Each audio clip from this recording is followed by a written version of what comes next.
Let's bring in CBC Queen's Park reporter Shawn Jeffords now to talk more about this snap election. And Shawn, I want to start with the motivation here, picking up where Lane kind of finished off, because the PCs have a big majority and the next election isn't technically scheduled to happen until June of 2026. So walk us through why Ford's saying he wants to call this early election and what other factors might be pushing him to call it right now.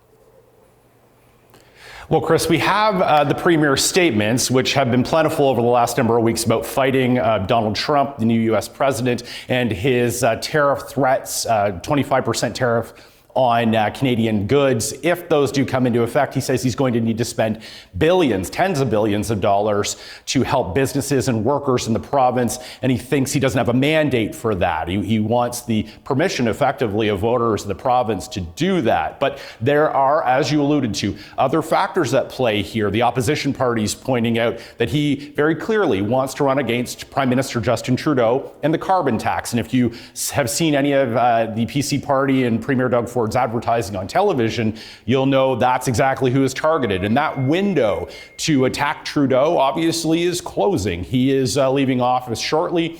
And it's hard to say what the carbon tax's future will be under a new Liberal leader and Prime Minister. So there are a lot of factors here at play in this decision that the Premier is making today. But what's clear is he has made up his mind. He's confirmed it today. We are headed to the polls.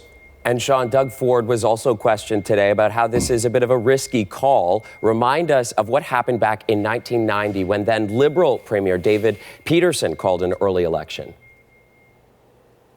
That's right, Chris. That might be the most obvious cautionary tale about going to the polls early in Ontario history.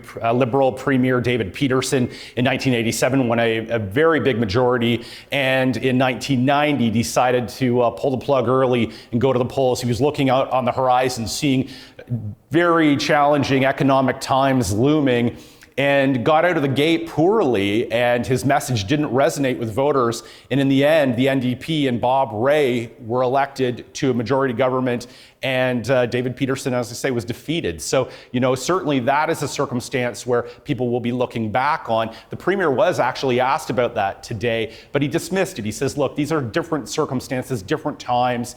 David Peterson was dealing with the economy and worsening issues there. He is dealing with a threat unlike that, of a greater significance than that. So he's trying to obviously differentiate himself in his decision today.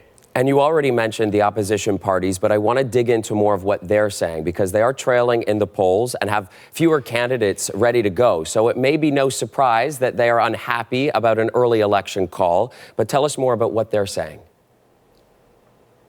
A lot of what we're seeing right now is positioning from all of the parties, from the government, trying to define what this election is about, what the ballot box question will be. Obviously, the Premier and the PCs want this to be about Trump and tariffs in that fight. But the opposition parties are saying, look, we don't need an election. We would work with the government cooperatively, as we did in COVID, to approve unanimously any spending package that needs to be done to help businesses and workers. But they are also saying that they think this campaign needs to be about other issues, really about the Premier's record over the last 6.5 years, about the doctor shortage, about health care, about education, about homelessness, about building affordable housing. So all of these issues are crowding in on each other, and we're seeing this push and pull develop already, even in the days before the campaign officially gets underway, Chris. And that's what we're going to have to watch to see really what voters decide, because they'll ultimately be the one who decide what the ballot box question is.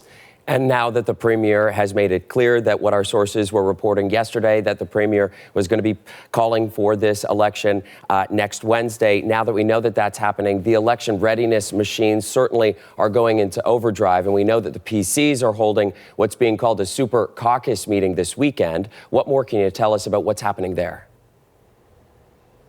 Yes, Lane alluded to that. So this is a day-long boot camp, actually. It's happening out at a hotel in Toronto near the airport. You've got campaigns and candidates gathering, really converging from across the province on this hotel for this day-long session. We've had a look at the agenda. It's packed, and it really offers these folks an opportunity to sit down with the campaign leadership, with the campaign director, Corey Tenike, with the Tory pollster, Nick Kovalis, and talk about strategy and really get up to speed and on message with what this party is going to try to accomplish during the election. You know, it also comes down to some real simple things too, you know, getting campaign materials ready, getting candidates photos taken with Premier Doug Ford so that they have literature or can prepare literature to get out there when they knock on doors, when they meet people over the next 4 weeks as this campaign continues or picks up, I should say. So that event is going to be a lot about preparation and just getting ready to go later this week. Absolutely. All right, Shawn Jeffords for us there at Queen's Park. Thank you, Shawn.